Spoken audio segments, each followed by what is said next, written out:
So the next question is, what and how is the mental slavery in these times? That's a very good question. Give thanks, highly high majesty. So we could say that, let's start from the words, mental slavery. What is slavery? Slavery is when you are not free, but you are dependent from somebody else. You are not free, but you are obliged to work or to belong to somebody else. So this is, we could say, the definition of slavery, right? And what is mental? What is mind? What is the mind? Where is the mind? Nobody knows where is the mind, because there is not such an organ like the mind. But mind is meant as your capacity to understand your psychological activities, your emotional activities. So basically everything that goes on in your person which is not necessarily physical. So mind is your thoughts, your perceptions, your emotions, your feelings, all right? Your plans, your visions, your joy, your fear. This is mind. Essentially, mind is freedom. So if somebody enslave you mentally, is controlling your freedom, right? So your freedom is not only controlled if somebody enslave you physically, but also mentally. That's what we call mental slavery, right? So how is possible that we could be mental slaves? We are mental slaves when we are in two conditions. The first one is fear. Fear is mental slavery. The second one is being controlled in our perception of capacities. In other words, the first form of mental slavery is when they put us in fear and they keep us in fear. Who keep us in fear? Maybe the media, maybe the paper, the news, the TV. No, there is not them. It's I that can keep I in fear. Nobody else can keep me in fear. It's only me keeping myself in my fear. So when we say, oh, Babylon keep us in fear, no, man. Babylon has no power to keep us in fear.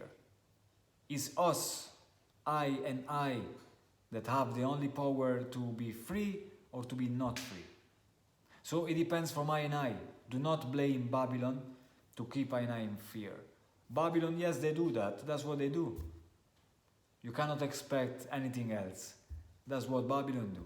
Want to control you, want to keep you in fear. All right. So what do? Do we let them do that? No. So we need to switch from a way of thinking in which we say that Babylon keeps us in fear or want to keep us in fear, to a next state of mind and life approach in which we realize that if we keep our mind free, Babylon has no power on us. Babylon will have no power on I and I if we maintain our freedom. How do we maintain our freedom? Keeping our mind open, vast, clear, and aware. It's awareness that keeps us free. Awareness of what? Awareness of what is happening. We need to look at what is happening and we need to understand exactly what happens.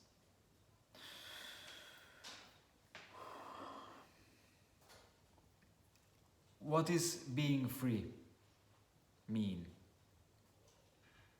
Being free means that we are capable to make a choice.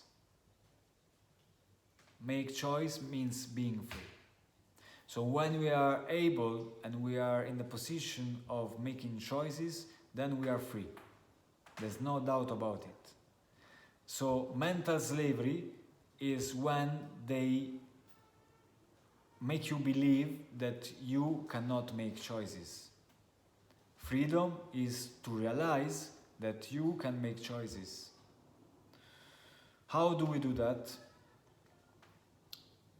Realizing that we are divine beings, all of I and I. We are human, yes, but we have a divine sparks inside.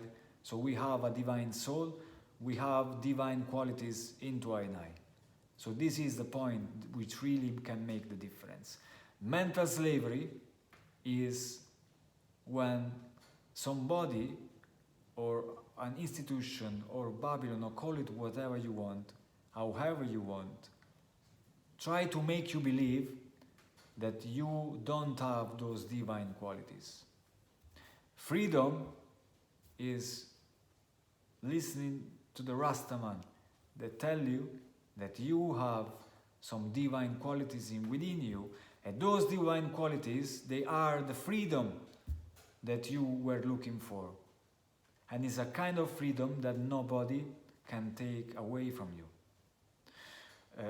Divine qualities, it means that you cultivate inner strength, inner freedom, inner peace, and then you manifest inner strength in your life, inner peace in your life, in what you do, in your behavior, and everything that you do and performs, you do it with peace, love, strength, freedom. So when you walk as a free man, you walk with freedom. When you talk to the people, you talk with freedom. When you love, when you cry, when you smile, everything you do it with freedom of heart, because Rastafari is in your heart. And Rastafari is a source of freedom. And Rastafari is that freedom that nobody can take away from you. So what is mental slavery? When you, or us, or I and I, start to think that we don't have those divine qualities, that is the moment in which we are slave. But as long as we remember that we have some qualities in I and I that are messianic, are divine, just like the King of Kings, then we are not slave. We have to be inspired by the King of Kings, knowing that everything that we do, we can do it according to His teaching, His principles, and His example. Consequently, we will be free. So what is slavery? When you start to believe that you don't have those messianic qualities. What is freedom? When you realize that in you, you have these divine messianic Rastafari qualities, and you find a way to identify them, cultivate them, and apply them to life. And then you live as a free man. It doesn't matter what happened, you are free. Anywhere you go, you are free. Because you are freedom. That is the point. That is the difference. Somebody say, okay, I have found freedom. I and I, Rastafari, say, I am freedom. I and I are freedom. We are freedom. You are freedom. So if you really manifest this divine personality, then you are freedom. So that is even beyond being free. You are freedom, and that freedom, you take it anywhere you are, anywhere you go, and the people will start to realize that, and people will start to be influenced positively by your freedom, because you are a walking freedom. Every words, every message, everything you do it with freedom. and nobody can make you a slave again.